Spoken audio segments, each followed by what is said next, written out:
All right. Hello, everyone. This is Dr. Nelson Vasquez from Central Florida. Uh, Let me trying to fix something here. For some reason, this is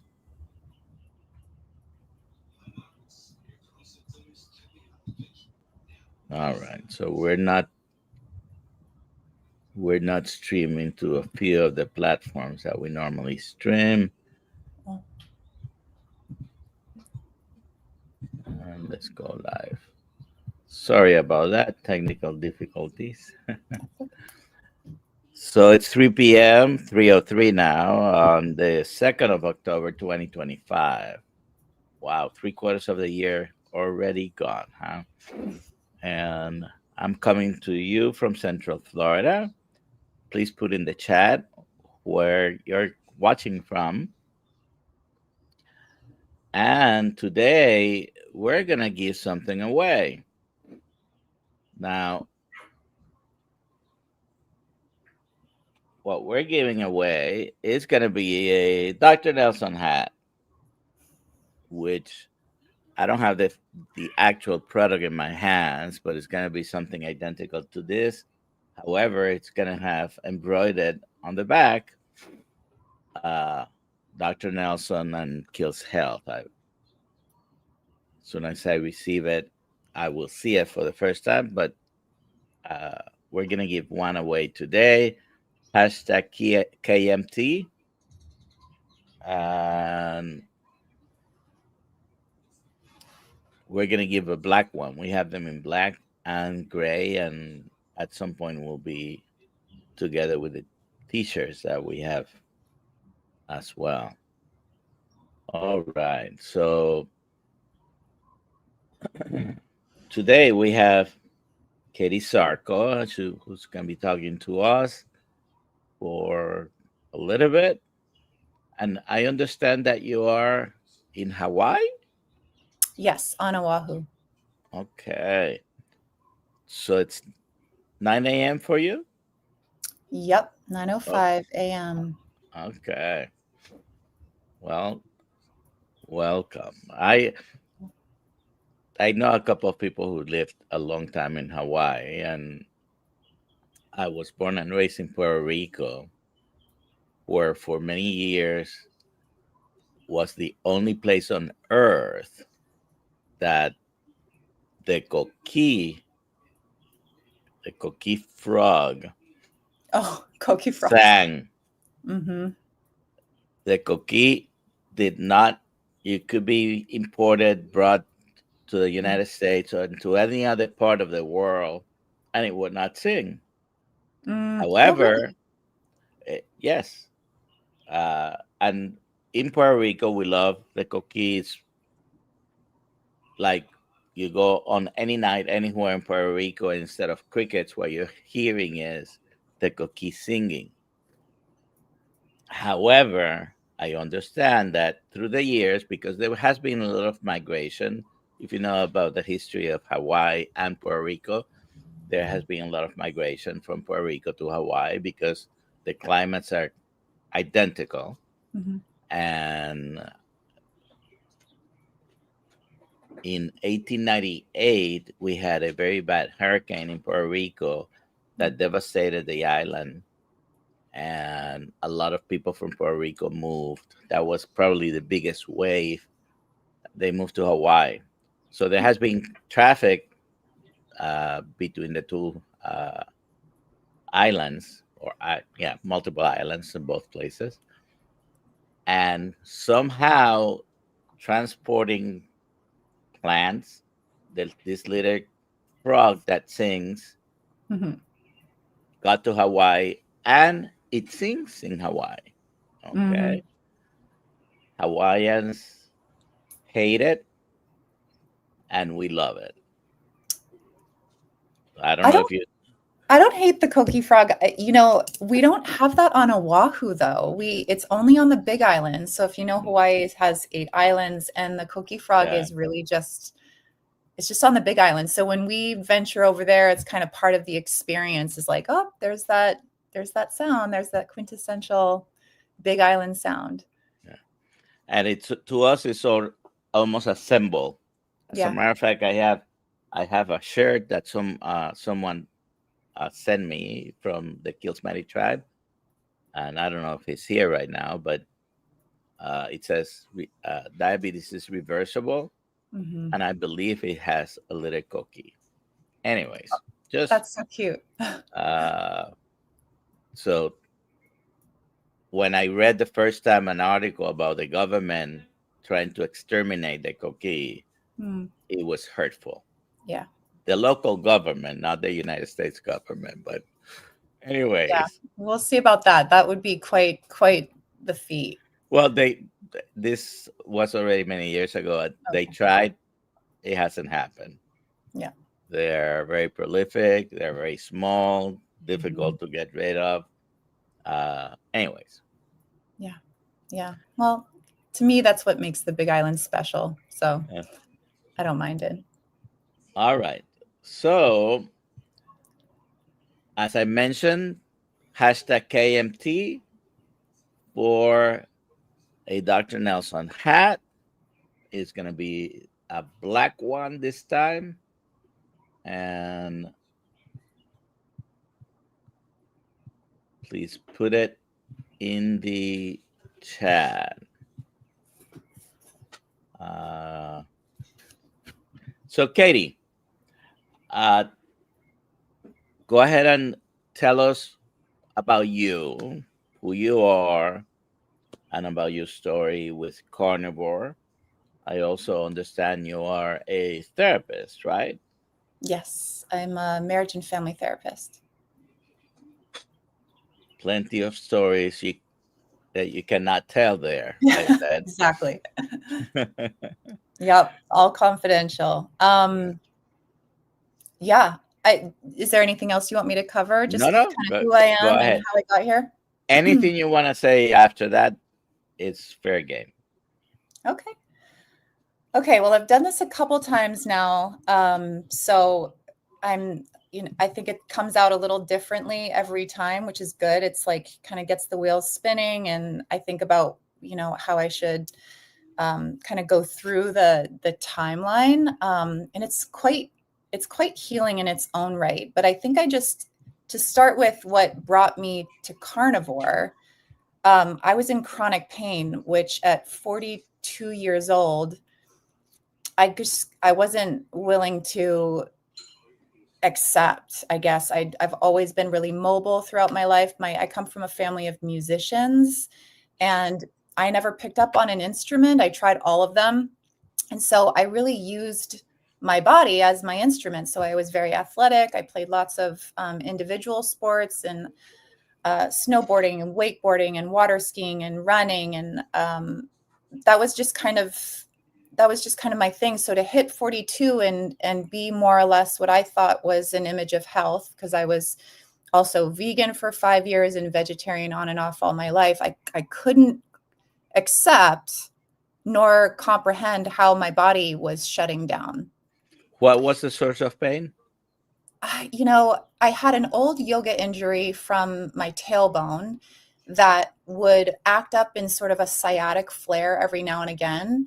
And I uh, instigated that. I guess I was lifting heavy and I had this low back pain that became another sciatic flare. And then a month after that, I got this random whiplash event by, kid you not, throwing my hair into a towel in the bathroom. And then 3 days later after that, my neck seized and I ended up in the ER at 1 a.m. having a full body muscle relaxant and Valium. And I had to be put in a neck brace. And it was right around then that I was just like, this is absurd. I'm not doing something right. And I got to look at that and take some accountability. And not only that, but in addition to the physical pain, I had been in and out of the ER at least 5 times in the last 2 years before starting this. And that was for other things like persistent UTIs. I got bursitis. Um, I would go in for the flu because I just couldn't handle the pain that I was experiencing in my body. And I've I've had 2 natural childbirths, no medication. I'm covered in tattoos, so it's not that physical pain. It's not that I don't have a pain tolerance, but for some reason, over the last couple years, my body just felt incapable of handling. And it wasn't just like, oh, take an ibuprofen and go on with your life. It was like I ended up in the hospital. So that And got you me, were vegan at the time? yeah, yep, Okay. for a long stretch. Like I mentioned, I've been vegetarian on and off all of my life. So eating meat wasn't something I was super comfortable with. And it Mhm. wasn't because I didn't love the taste of meat. It had all the other components of it, like the impact that I make, the footprint that I leave, the ethical component of, animal rights and just everything in that. And then also following the narrative that eat more plants. So why not just eat only plants? And then that became kind of my MO until I couldn't do it anymore. I think there's a shelf life. I'm kind of onto this, like, I think there's like a 5 to 8 year shelf life with veganism until It you just seems break it down. seems to be, and I always have something prepared in case my guest doesn't show up because this is live, right? Mhm. So guess what I had prepared just in case it was something about the vegan diet, Yeah. which we're gonna probably show now that you're here. Uh, we'll show it at 5:30 in our Zoom call because today we're having a Zoom call for those who has subscribed to the higher tier on the Kills Mighty Tribe. And so it's a 7-minute video. Yeah. Anyways, so Yeah. go ahead. You were 42, and this is how long ago? Well, so I decided to take the plunge with carnivore on July 1st. So I just made my 90 days yesterday, which I Okay. think is a pretty huge milestone. But it's so funny because yesterday kind of came about and I was like, wow, like, was I expecting fireworks? Like, this is a journey, and I'm not changing anything anytime soon. I mean, I see this for life. I'm so happy to have just finally found something that really genuinely works. It's not like, oh, I made it and now what? It's just like I made it and now I'm gonna keep going. So I did celebrate. I made some carnivore ice cream and definitely relished in that. But So how long did it take you to have some pain relief? Number one, and number two, was there any other health reason? Because you ended up in the hospital multiple times. It was not always your back or your mhm, neck, which mhm. is very interesting. But were there other physical ailments or anything else you were trying to sort of fix? Address. Yeah, when you're vegan, you're hungry all the time. And I kind of address that with these big, bountiful, abundant, high volume, low fat meals. And so that became a very big part of my identity too, is like, okay, well, I eat these big meals, but that's also because I was hungry and unsatisfied like all the time. That's not to say that the food I was eating wasn't delicious, because I found I used to be a plant-based chef when I lived on Kauai, and working with food has never been an issue of creativity for me. So I could make anything delicious. So it wasn't that I wasn't eating delicious food or getting that kind of dopaminergic response from the food I was eating, but I was also just never satisfied. Like I could eat a pile, like huge, you ask my family and friends, big piles of food, and I just like still be hungry and want to top it off with some fruit or some plant-based ice cream or whatever. So in that regard, it almost took this sense of like control to just be like, okay, meal's over, let's go on with our lives and eat again in 4 hours. So one of the things that I really felt that I wasn't really expecting when I started carnivore was just to be so satisfied. And when you're satisfied on a nutrition level, it does many more it has a ripple effect into your emotions, into your mentality, into your physical well-being, your safety, your sense of, your parasympathetic nervous system just kind of like relaxes, or it goes into what it does best, which is rest and digest. So I felt safe, and that was new. And so that also helped me to feel joyous and liberated and free in a way that I hadn't felt in a really long time. That is absolutely very good. Uh, at some times in my past, I have been vegetarian. I was never strict vegan because I had eggs and never tried to be on the extreme. But yeah, I multiple times in my life where I was vegetarian, and you're definitely hungry more often. Uh, some people might be hungry every 2 hours. Yeah. Yeah. Uh, And then on top of it, you have all that fiber to digest. And there's this constant sense of like you're carrying the food around with you mhm. for a while. And Well, I don't know. because most of it you don't digest it, and it does come out, and it has to Right. come out, Right. pulling everything that's around it. Mhm. So uh, the satiety that you mentioned also is very. We understand. I think you understand now why it is. The protein and fat give you that sensation because they're providing you with the nutrients. Yeah. But how long? And I understand you've been only 90 days, but how long did it take you for you to notice? Okay, I'm not having the same level of pain, or the not having pain at all. Right. Yeah. Um, it was instant. I mean, so the pain that I was addressing with the whiplash, unfortunately, I was taking ibuprofen and Valium for a few days. I don't like taking any prescriptions, but once those got put away and I just resumed life per usual, I I did start to dabble in omnivorous eating. So I did try to break out of the whole vegan thing that I was doing, taking collagen, including some turkey. I think I was doing some regular Greek yogurt. And what happened for me when I did that was I experienced a lot of craving. I just had cravings for more sugar. So that was me trying to pair more animal-based foods into an existing high fiber fruit and vegetable diet.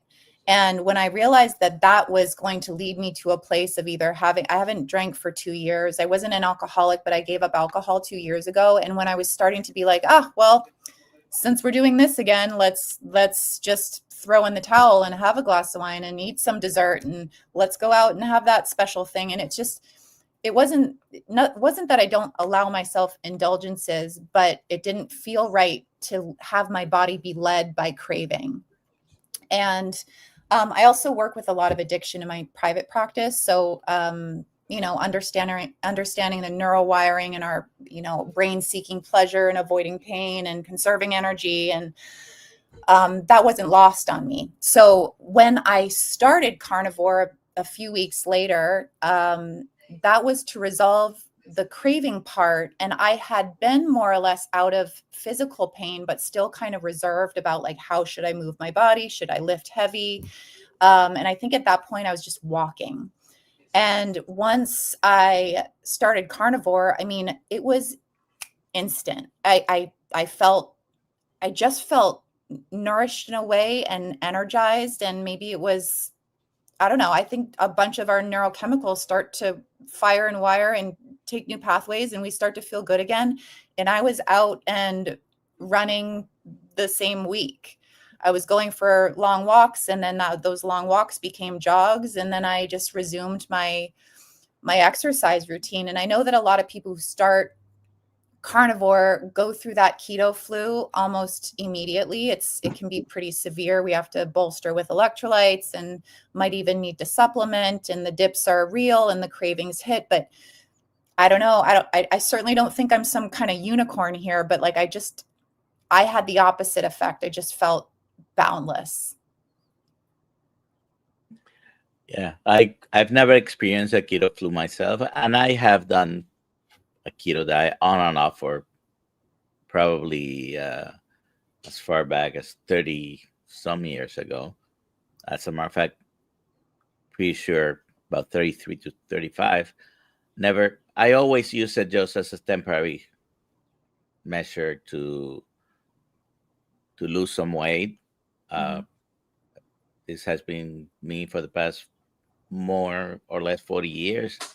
And, but I never thought of it as a permanent thing. So, of course, whenever I went back to eating the way I was eating, mhm. it, uh, the weight usually would come back. Yeah. Not exactly very rapidly, but steadily enough.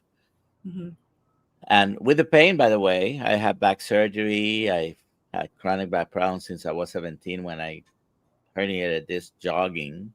oh, At 27, had surgery, and pain has been a part of my life always.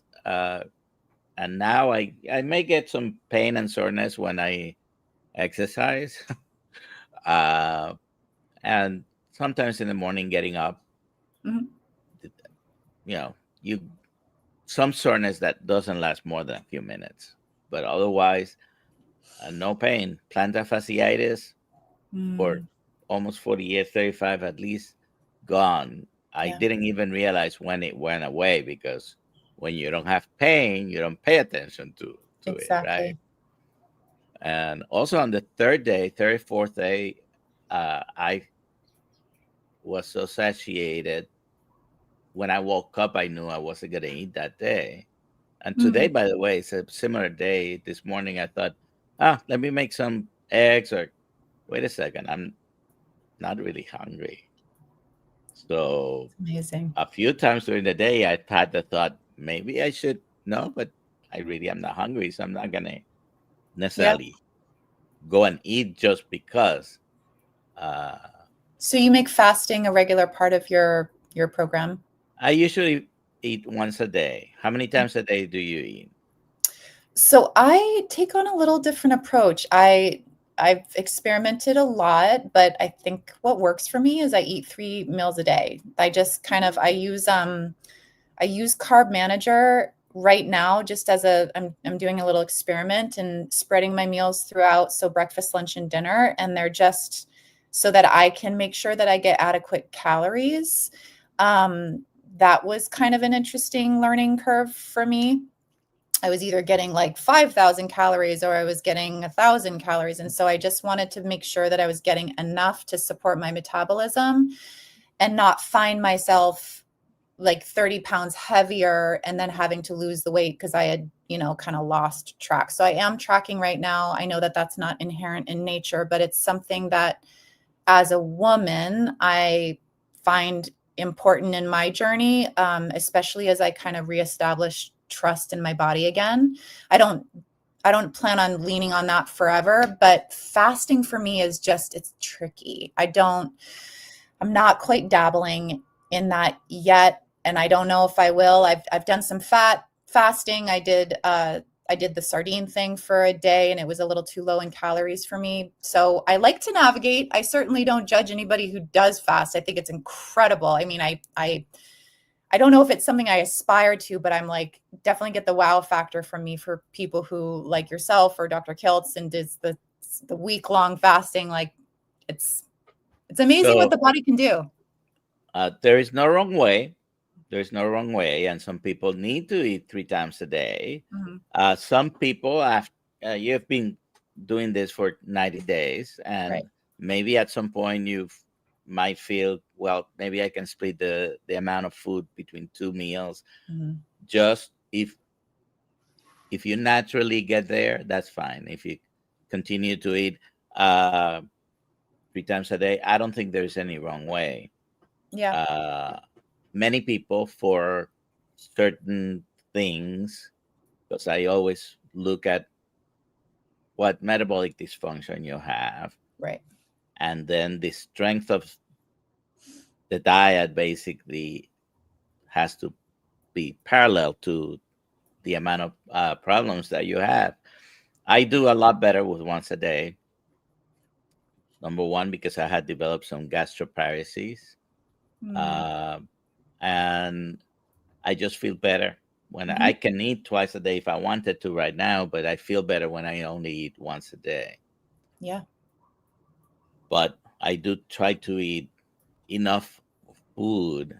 Um, and so I encourage, if someone wants to track, go ahead and track. That is, if that's what's helping you to go through the moment, your season right now, Yeah. that's fine. Yeah. What does the rest of the family eat like? My family. Yes. So You have my kids kids? are, yeah, yeah, my Okay. kids are still giving me grief because I used to, I was the vegan mom, and I even had a period of time where, I never impose what I'm doing on anyone. I'm totally fine with just owning my own way and letting everybody else do their own thing. But I did have a period of time where if my kids wanted meat, we just have it out. So if we're going to have meat, I would have other people prepare it, and I just didn't make it at home. Um, but now that it's only meat, my kids are like, "Oh, mom, where are the carrots? Where's the broccoli, mom? Where are the bananas on the counter, mom?" And they kind of they make fun of me a little bit. This it was not a hard transition for my husband whatsoever. And you mentioned plantar fasciitis. He used to have that too, and he's not doing strict carnivore by any stretch, but he did kind of jump on with me, and we started eating more meals together, which is healing in a whole other relational department too, when you can just share more of your home cooked meals together. He ate what I ate or what I made when I was vegan, but it was, I think we're getting a lot more pleasure from our food, at least from his standpoint. Uh, But naturally he jumped on, and he mentioned one day, I think the two main things that kind of he dropped out of his old diet was soda and candy, just whatever, just little treats that he'd get himself. And he noticed right away that plantar fasciitis went away. And he said, it's so much easier for me to get out of bed in the morning. And I was like, if that's you just eating, joining me on meals, like that's good enough. yeah, yeah. Plantar fasciitis.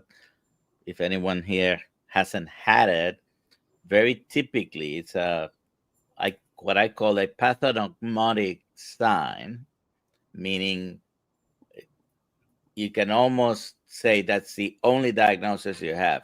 When you start walking in the morning or Mhm. after sitting for a while, very typical plantar fasciitis, that first step is the most painful one. So Oh, getting out of bed, for example, yeah.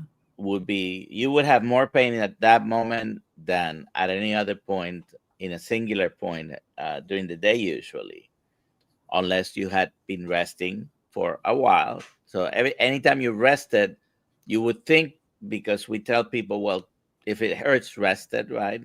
But Hmm. that's the only condition where rest actually will be more pain afterwards. Well, So it nobody dies from plantar fasciitis, by the way, mhm. unless they're trying to cross a street and the pain doesn't let them. Right. But it hurts. It But is it's very it's also painful. clearly correlated to other inflammatory Oh, responses in absolutely. the body. So, you know, More Most things that are chronic diseases have to do with inflammation. So right.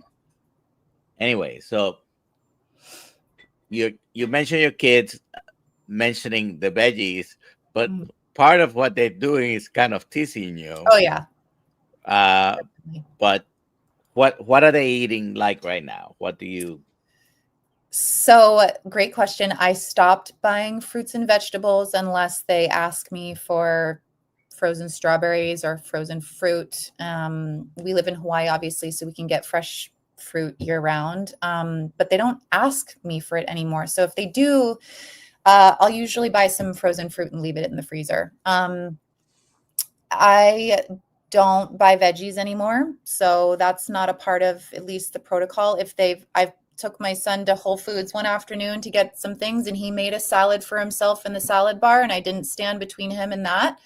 But for the most part, I'm just trying to incorporate um, as many animal foods as I can and animal fats. So I'll do like a sourdough French toast in the morning with heavy cream and eggs and sourdough bread, and I'll cook that up for them. And then we do a lot of chicken and salami and hot dogs, and I do chuck roasts in the slow cooker. My son is a lot pickier than my daughter, so we're just kind of like edging our way in. And like I said, I don't impose anything. I just try to incorporate it for them, so at least they get the exposure. They certainly see what I'm doing, and they know what my kind of protocol is at this point. So I know that Uh, that's leaving. I know that that's planting a seed. of course, yeah. And even kids, I mean, what is it that kids usually don't like when you're, as they're babies, and you are feeding them and you're trying to put these vegetables in their mouth? Mm, They usually, the first reaction is spit them out, right? yeah, yeah. And they don't do the same when you're offering them meat or eggs. They kind of No, like it. By the way, do they you eat eggs? yes, yeah, and I do for my son specifically, who's pretty picky, as I incorporate it into the French toast. But I have pictures of my daughter gnawing on chicken bones when she was a baby, just as a teething tool. And thankfully, even though there's some adapting on their part to get used to this, they were both breastfed until they were 2.5, 3 years old. So they got the best of the best for the first, fundamental years. And at this point, I figure they'll just kind of navigate to what feels their best, kind of like we do on carnivore Yeah, too. absolutely the best carnivore meal for them. By the way, uh, Hmm. ancestrally appropriate. How about the extended family? So am I getting grief from everybody else in my family? Yeah. Um, at first, my mom was concerned, especially because when I was plant based, I incorporated a lot of that narrative into my work. And I was taking on I mean, thank God, and I still am so grateful for this, that my business is called Therapeutic Eating, and it's not like therapeutic vegan eating or therapeutic plant-based eating. So I felt like I already gave myself privilege to change what eating meant. But she was concerned that, let's see how long this lasts. I think my dad was pretty excited about it because I was kind of taking on what he has been doing for a long time, which is more or less, I mean, my dad's a pretty big dieter, but he had never done anything like a vegan diet or anything like a plant-based diet. It was always, cottage cheese and Greek yogurt and chicken and, to whatever quantity he felt was supporting his goals. So I was eating a little bit more like him, and he was excited about that. My brother, uh, lots of questions, doesn't, I think he's just waiting for me to update him again. So we talk maybe once every couple weeks, and it's just kind of like, are you still doing it?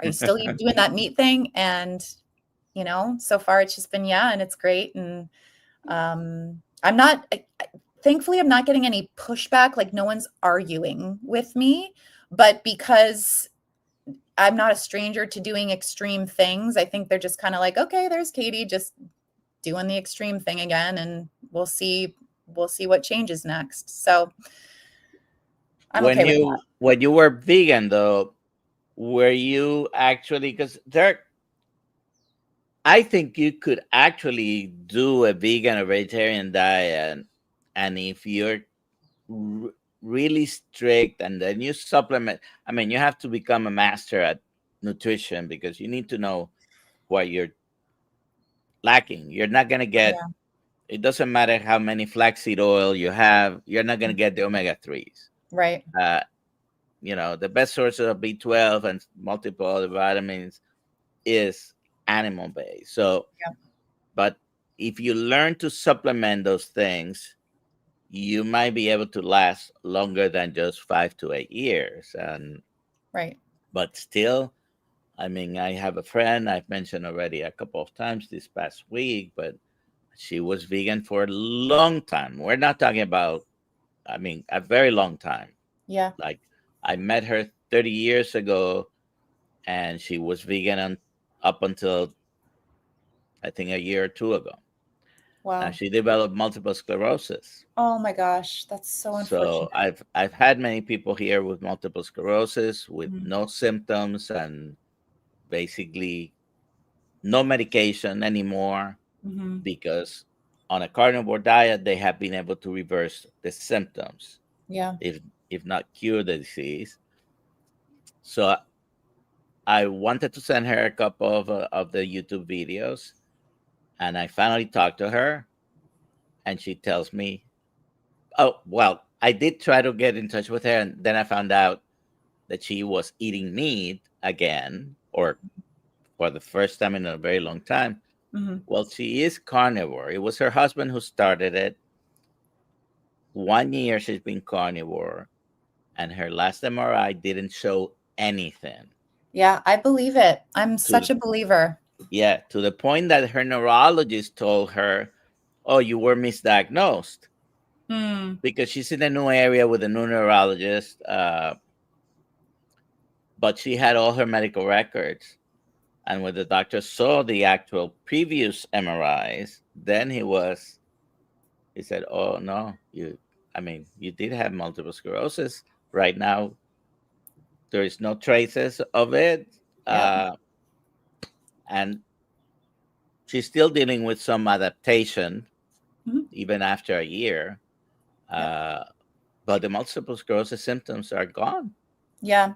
I So, love all of the interviews and the stories that I've heeded so far. I tend to send those probably the most when they have to do with MS. I shoot them off to whoever I know deals with those autoimmune conditions and just said, like, there's a way, I'll just leave this right here. so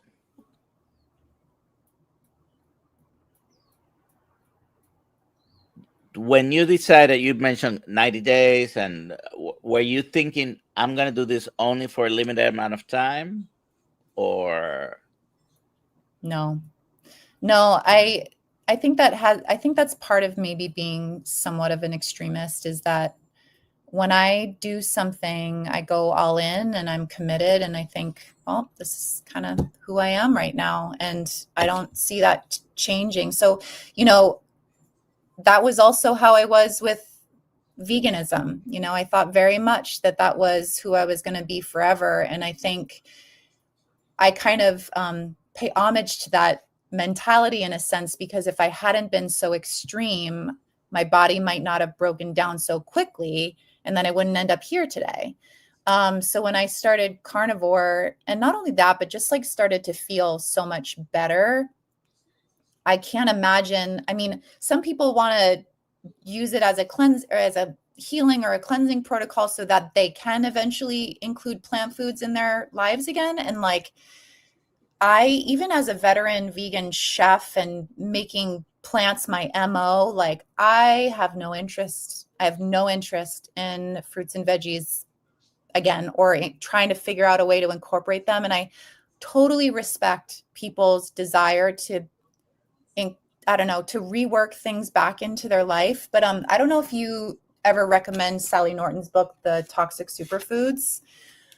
But after reading about the damage I'd caused, Oh, wrong one.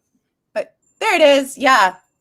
After reading that and how much damage I'd done to my body through oxalates, I mean, you know how Anthony Chaffee says plants are trying to kill you. I voluntarily chose the damage I was doing to my body, even though I wasn't cognizant of how dangerous they were. When So you I were just eating don't. vegan, were you doing a lot of raw vegetables? Oh yeah, Yeah. oh yeah. So certainly, if you're gonna eat vegetables, some people still like to, even after getting exposed to some of this same knowledge, they Mhm. might choose to eat vegetables, fruits, nuts, and these things. But at least if you have an understanding, if they're able to tolerate certain foods and limit the amounts, they're able to do that. Yeah. Uh, but like I mentioned, I've been vegetarian um, multiple times, and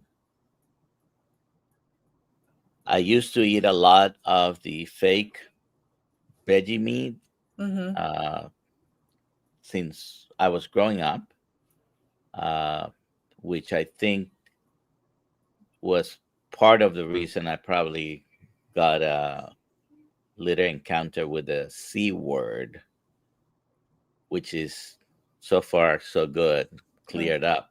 Mm, But uh, number one reason for bladder cancer is smoking. I never smoked. mm. But ultra processed foods probably have a lot to do with it. So, were you staying away from ultra processed foods when you were vegan? It's funny you should mention the fake meats because I, I was no foreigner to having eaten meat or knowing what meat tastes like. I had even tried carnivore 6 years ago or so for 20 days. And it was well before the carnivore community was really well established. And I know for a fact now that in hindsight, I just didn't know how to continue because the support wasn't there. So I know what it's like to have meat just melt in your mouth. That does not happen with plant-based products. Whatever the Beyond Burger or the Impossible Burgers or any of the sausages that texturally might emulate meat, there is a primal instinct and a response that happens when you put meat, actual animal foods into your mouth and let them, melt on your tongue and your body assimilates them. It is you can't compare that to a plant-based product. It just doesn't do it for you. So you might get a texture, but you're really kind of fooling yourself into thinking that's doing anything likened to a steak or a burger. So I Have remember even eating a Beyond Burger and thinking, I'm like only halfway there, only halfway to pleasure. At least I'm getting the texture, but it wasn't it. and have you lately taken a look at the list of ingredients of those? I believe you. Like it's wild. Yes, it's most of them. I even have trouble pronouncing Mhm. them because there's so many things there that are just it's absolute. I certainly would advise someone who insists on eating some vegetables or fruits to eat the whole fruits, the whole Right. vegetables, and don't.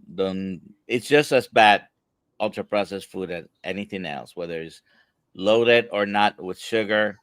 Right. Definitely, all of them have vegetable seed oils Hmm. plus so many ingredients that are not supposed to be food. It's not food. It's not real food. If Yeah. you have any questions, please put them in the chat. I did forget to mention that, uh, preceded by QQQ. So, how has this affected your practice? Because you mentioned the name of your practice, therapeutic eating. Hmm. So, how your change of perspective Hmm. regarding eating has affected the way you advise your patients? Right.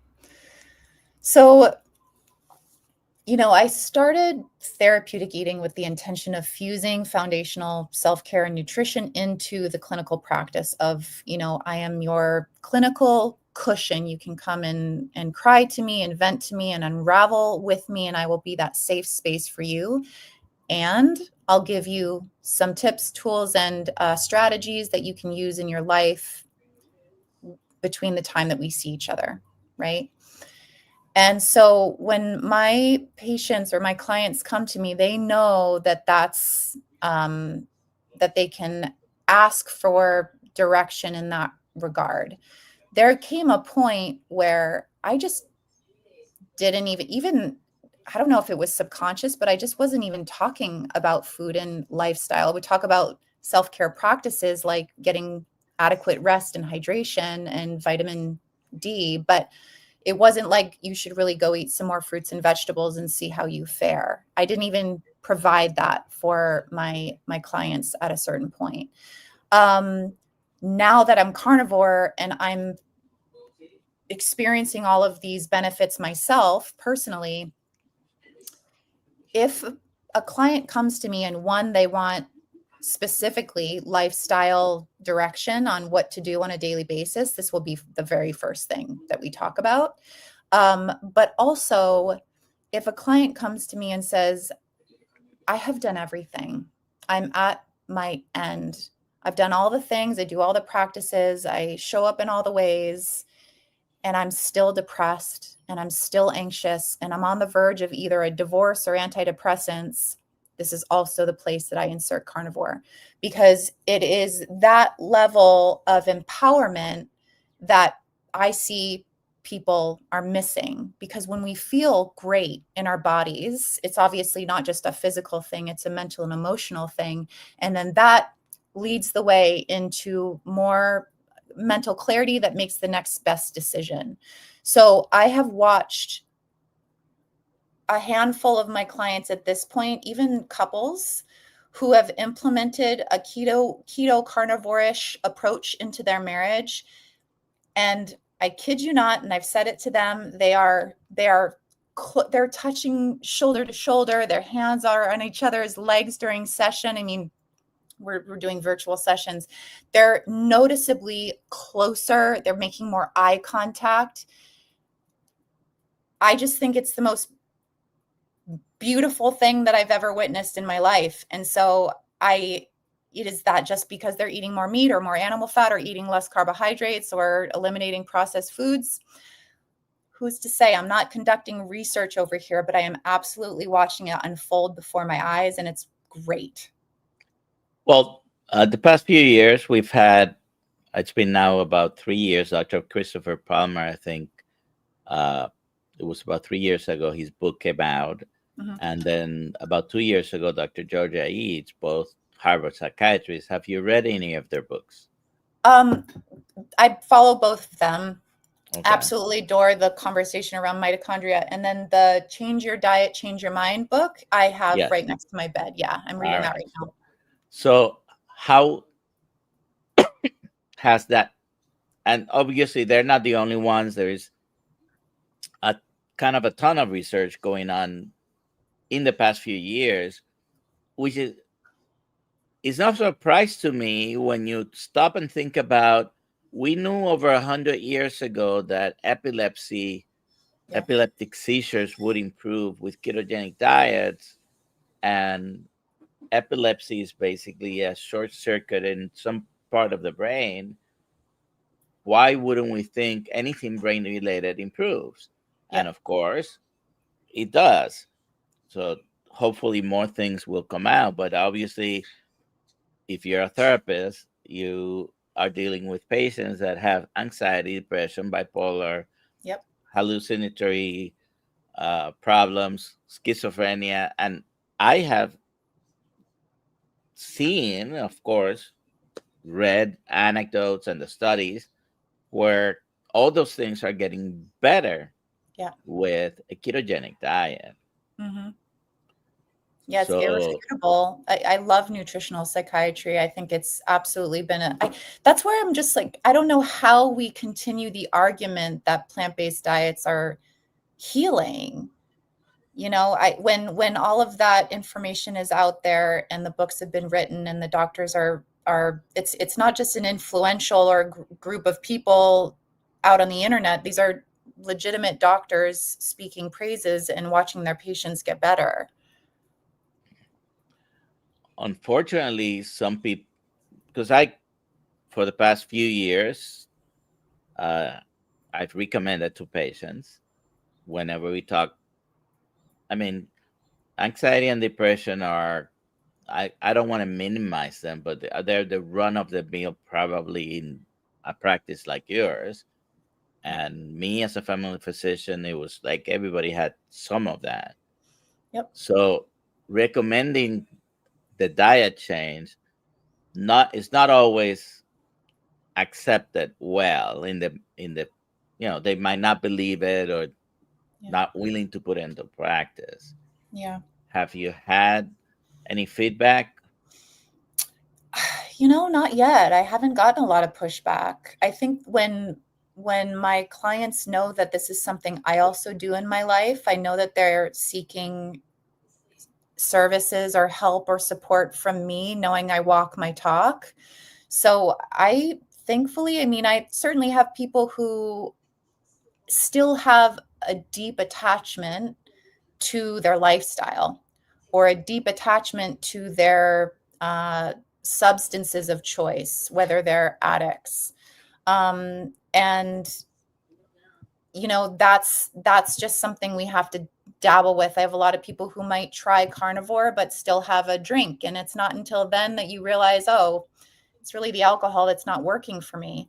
So yeah, not yet, thankfully. The only time I've gotten some pushback is when people say, uh, I don't really like meat, or meat isn't something I gravitate to. And I honestly, I would never dismiss what someone says about that, but I wonder how much of the belief system Well, is present when we say I don't like meat, because a lot of us know the harm that's done to factory farmed animals, and that's just very prevalent in our yeah. And minds.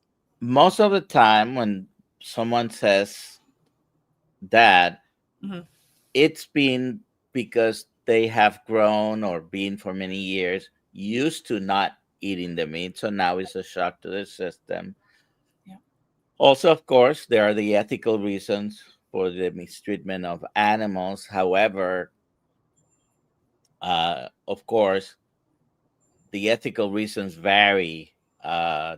Yes, I agree. We need to treat our animals uh, much better, Yeah.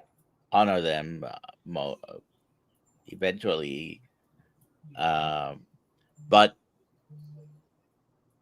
there are, of course, once you find out about the arguments on, the cows are causing the Yeah. world to get polluted, or how many other animals die for them to grow wheat, corn, and all these things. Those Sure. arguments can be uh, softened, if you would. Yeah. Uh, on the coaching class, I basically advise the people taking the class that if a client says, "I don't eat meat for religious reason," that Right. might be one that okay, you accept it. Don't argue about it. Don't try to convince them, because they're those are strong beliefs. There are certain religions don't eat certain meats. Hmm. Uh, Certain other religions that won't have cow but might have goat and Hmm. lamb, so you can lean into that. But that's the one case where I don't try to bring up the conversation about why eating meat might be a better choice.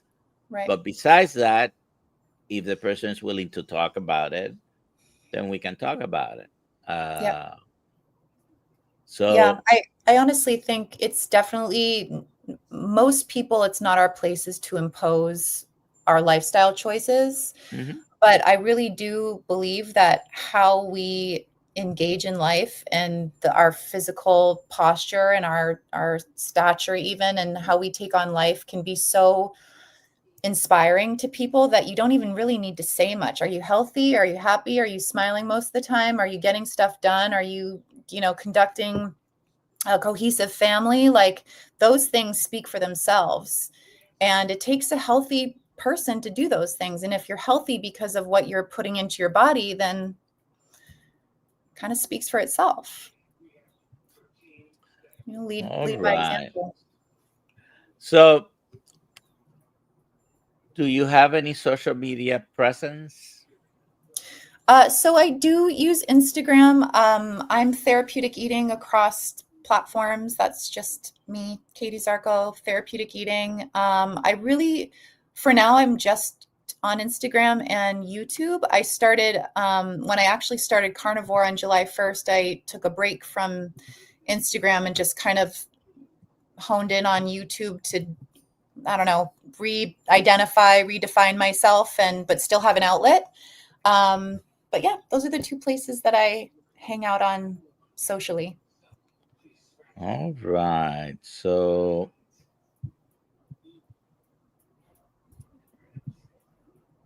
I think I have your channel here. Let's see.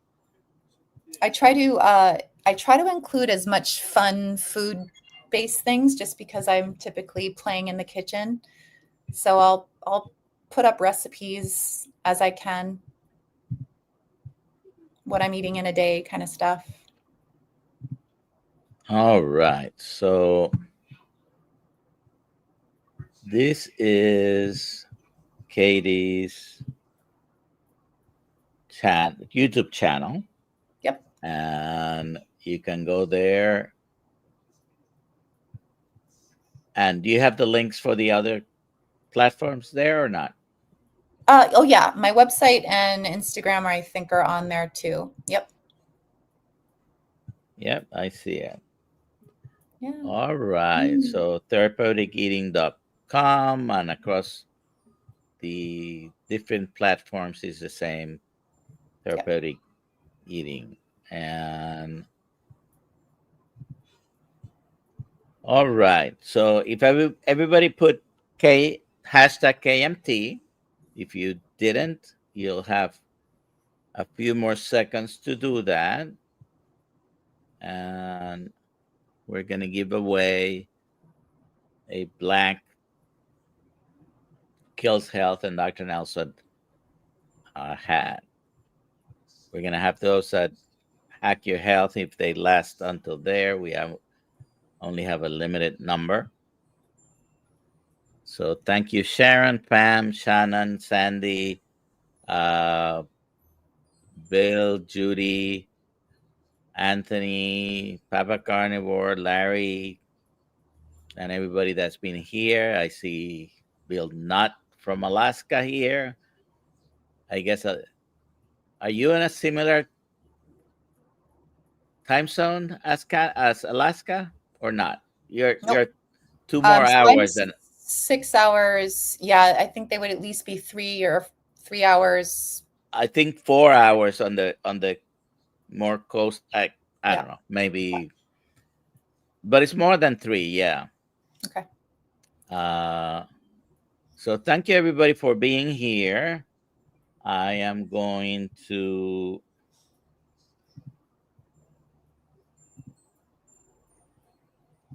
bring the giveaway. Uh,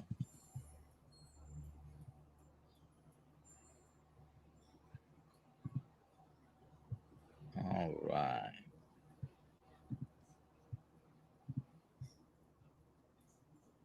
So I'll give you 5 more seconds if you haven't put hashtag KMT. And let's go.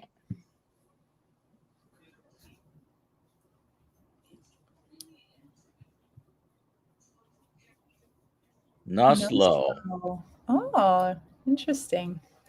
Email Alia at drkills.com. Alia, not me. Email Alia at drkills.com. And it's the black Dr. Nelson hat, and she'll get it to you. Yeah, you're gonna have to give her your contact information so we can send it. Okay. Well, Katie, thank you for being here. This was a very good conversation. Thank you very much. And enjoy the rest of your day because you're very early in the morning. Yes, Yeah. I've got a day full of clients. Thank you so much. This was a really great conversation, and I appreciate how you've interacted with me. You made it very comfortable and easy. So appreciate that. You're welcome. All right. Uh, have a good day, everybody. Tomorrow morning, 6 a.m. On the same channels as always. And this afternoon, some of you who are a member of the Kilsmati tribe and are on the higher tier, today actually is the first Zoom call meeting, and we'll be there at 5:30 with Jenny Middich. And maybe I'll show that video on the vegan diet. All right. You have a great day, everybody. Eat some meat.